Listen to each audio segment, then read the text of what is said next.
Welcome to the FCPA training series from Corporate Compliance Insights featuring CCI founder Maurice Gilbert and Tom Fox of Tom Fox Law.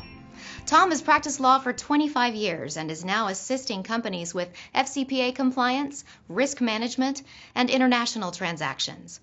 Tom writes and speaks around the world on a variety of topics ranging from FCPA compliance, indemnities, and other forms of risk management.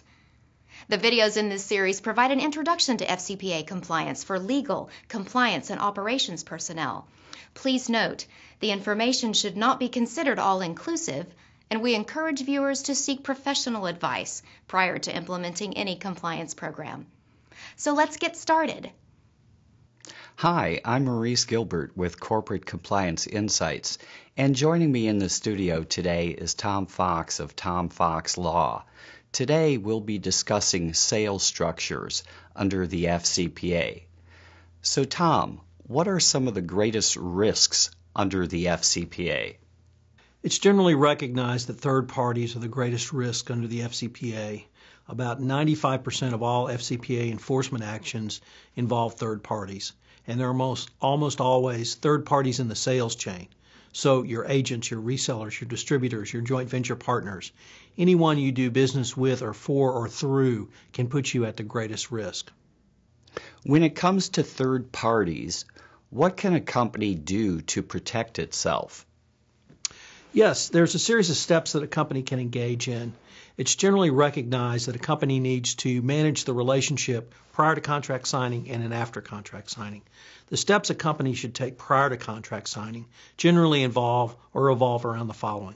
There needs to be a business justification for hiring a third party. The business folks need to tell you in writing, why do we need this third party as opposed to anyone else we're doing business with or others out in the industry or the field.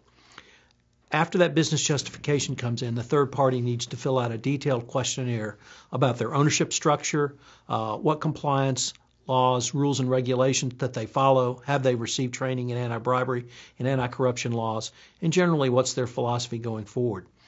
With that information, then you perform something called due diligence, which is a background investigation into the owners and beneficial owners of the company, the actual owners, the managers and directors, the people that are going to be dealing with you in your contract with them, to determine if, one, they are government officials, and two, if they've been convicted or generally involved in bribery and corruption in the past.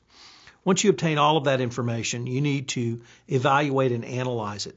It simply means, it means more than simply just reading it. You need to analyze it, write down your findings, and write down your determination of whether you're willing to move forward with that third party. At that point, you're ready to sign a contract. The contract needs to have anti-corruption, anti-bribery compliance terms and conditions in it. These are fairly well established. The government has set out a list of what they would like you to put in your contracts. And after the contract is signed, now the time that the work really begins because you have to manage that relationship. That third party is a risk to you. But since it's a risk, you can evaluate that risk, which is part of what you've done in due diligence. And now you can manage that risk going forward. But you have to manage that risk through oversight, through monitoring, and auditing. If you take all of those steps and something does happen, I think that the government will look favorably upon you or perhaps not put as much responsibility on you if you've done everything you can in terms of the steps I've laid out with third parties in the sales chain. Is there a difference between what is viewed as a foreign government and a private citizen? Certainly, one of the distinctions the FCPA brings to bear is it only applies to foreign governmental officials.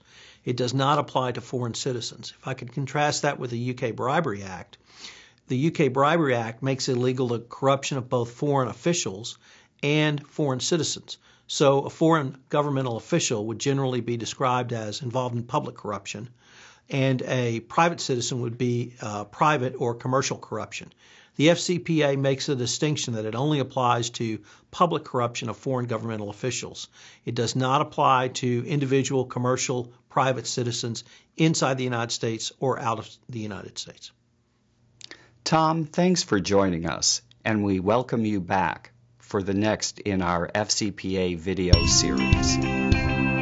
Thanks for joining us today, and remember, Before implementation of your own FCPA compliance program, you may wish to seek professional advice. Also, as a reminder, please visit us online at corporatecomplianceinsights.com.